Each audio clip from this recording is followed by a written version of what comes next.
Hey, what's up guys? Welcome back to another video by Aviation Master 100. Today, I'll be looking at supersonic airliners. So, a lot of people don't really know that the race to build a supersonic airliner was actually a three-way participation between the US, French, and Great Britain.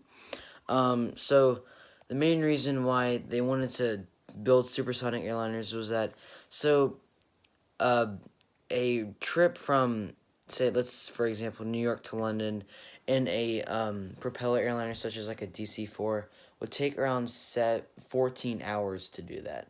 Then a jet airliner, like a 707 or something of that matter, would take around 7 hours.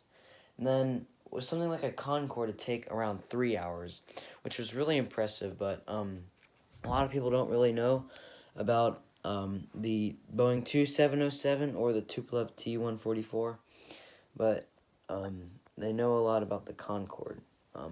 So the U.S. with their Boeing 2707, they got tied up in money issues, and I'm not really too sure on how that unfolded. I just know that had something to do with money, and they kind of tied themselves up with that and never got to build it. They did get to build like a wooden prototype of it though, but it never really flew, which was really sad in my opinion, because I mean this thing was was going to be very impressive. It could cruise at almost Mach 3, which is, I'm sure many of you know, is like SR-71 Blackbird speed. And what's really sad is,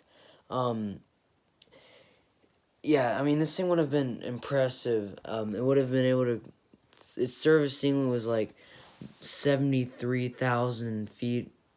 And it could go like Mach 2.7 at 70,000 feet, which would have had an amazing view.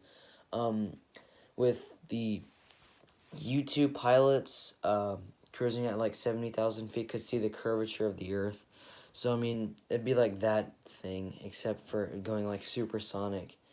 It'd kind of be like flying an SR-71, which was able to cruise at like 80,000 feet at like Mach 3, which was impressive. And anyway, so this was the American Concorde, which would have been really impressive. And then next up, we have the Tupolev T-144. Looks very similar to the Concorde. In fact, the only way I can kind of really tell the difference is the T-144 had canards that could slide out for when it was flying at lower speeds. And the engines were more toward the middle, whereas the Concords were more toward the outer part of the wing. And the tail looks slightly different. But other than that, that's kind of the only thing that I use to, identify each of the airplanes apart. Because they both look very similar. In fact, the Soviet Concorde flew 2 months before Concorde, but however, it wasn't as impressive as the Concorde. It wasn't as nice. It was very loud, and it couldn't super cruise. In order to stay, which means in order to stay in supersonic flight, it had to keep its fuel thirsty afterburners running, whereas the Concorde didn't. It could shut off its afterburners and super cruise without its fuel thirsty afterburners wasting more fuel, which would allow it to cruise really fast for a really long time, whereas the Tupolev T-144 can't. But however, it could hold more passengers, and it was slightly faster than the British Concorde. And the next up, we have the actual British Concorde, which was what most of everybody thinks about when they think of supersonic airliners. And it was a joint British-French project built by BAC's and Aerospital. If anyone can pronounce that, I can't. But yeah, it was a joint British-French project, which was um, was the most iconic supersonic airliner at that time. Very impressive. Service ceiling was 60,000 feet. It cruised at Mach 2. Um, you know, very impressive. And it had actually a really long career, with like 30 years, and whereas the T-144 was like retired within like the first year that it was in service, with I think only like one flight, because they had a lot of problems with it.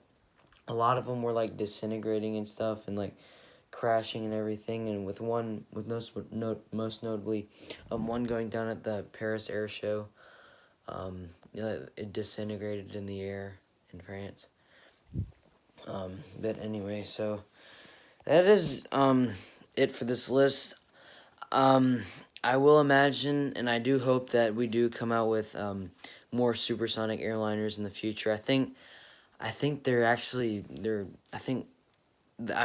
they've talked about developing another one, but um, I'm not really sure if they're going to ever do that.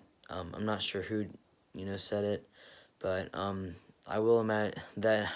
Can only imagine how cool that will be to be able to go from New York to Paris or London within like 3 hours, which is going to be incredible, making intercontinental flight much quicker.